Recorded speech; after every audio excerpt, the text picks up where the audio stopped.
আমাদের কথা হয়, দেখা হয় না। শব্দে শব্দে অনুভূতি বিনিময় হয়, কিন্তু স্পর্শে ছুঁয়ে দেখার সুযোগ মেলে না।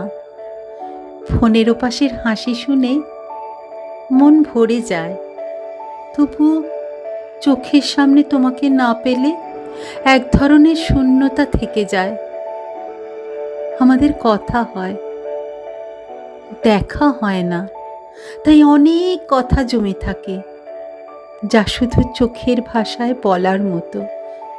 হাজার ইমোজি, হাজার লেখা, সেই একটুখানি চোখের চাউনিকে কখনোই প্রতিস্থাপন করতে পারে না।